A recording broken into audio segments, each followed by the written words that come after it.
Hey guys, in this KJ vid, we're going to educate you about the US invasion of Panama in 1989 and the real reason why America launched Operation Just Cause.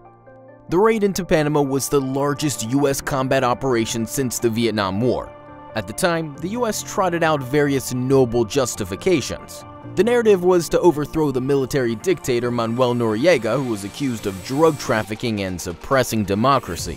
A key narrative was that Manuel endangered US nationals, similar to how Russia justified the invasion of Crimea and its intervention in eastern Ukraine in 2014 to protect Russian-speaking nationals.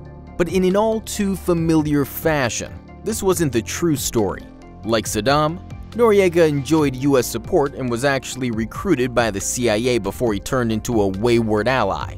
Noriega was recruited as a CIA informant while studying at a military academy in Peru. He received intelligence and counterintelligence training at the School of the Americas at Fort Gulick in Panama in 1967. He remained on the CIA payroll until February 1988. After a military coup in 1968, Noriega quickly rose through the ranks and became head of Panama's military intelligence, and a key figure under General Omar Torrijos, the military ruler who signed a treaty with the US to restore the Panama Canal zone to Panamanian sovereignty in 1977. After Torrijos' death in a mysterious plane crash in 1981, Noriega consolidated his power, becoming Panama's de facto ruler, promoting himself to full general in 1983. Throughout the 1970s and the 1980s, Noriega was able to manipulate US policy towards his country, while skillfully accumulating near-absolute power in Panama. But Noriega's increasing brutality turned him into a liability, especially after the assassination of Hugo Spadafora, a political opponent who was found beheaded in 1985.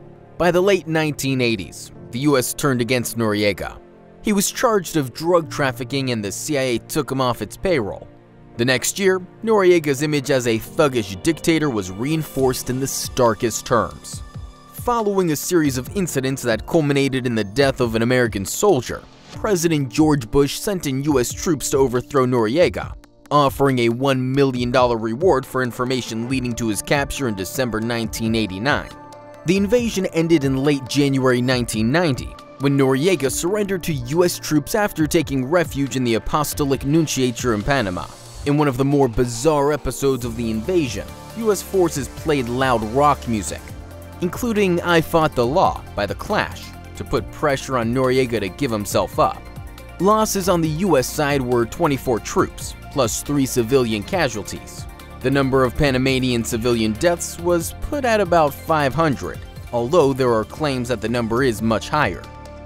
But the real reasons why the US invaded Panama was to protect the Panama Canal. The Panama Canal has vital commercial and strategic importance. It was built to shorten the distance that ships had to travel to pass through the Atlantic and Pacific Oceans. To put into perspective, prior to the completion of the canal, a ship sailing between ports in New York and San Francisco had to sail around Cape Horn, the southernmost point of South America. This 12,000-mile trip took 67 days. After the canal was completed, approximately 8,000 miles were eliminated from the trip.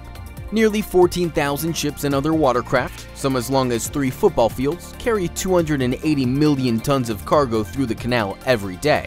The Panama Canal rapidly became an increasingly significant international waterway, now seeing around 16% of US trade pass through it every year, and one the country was willing to defend with arms, deposing the wayward dictator Mario Noriega in 1989 with a swiftly executed military invasion.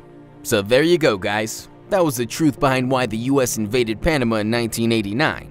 Remember to always question the narratives when a nation goes to war. More often than not, they're only designed to shore up public opinion, but in reality, have insidious motives that don't benefit you and me, the ordinary people. Don't forget to help us reach our crowdfunding campaign target so that we can produce more KJ vids this year. That's all for now. I'm out.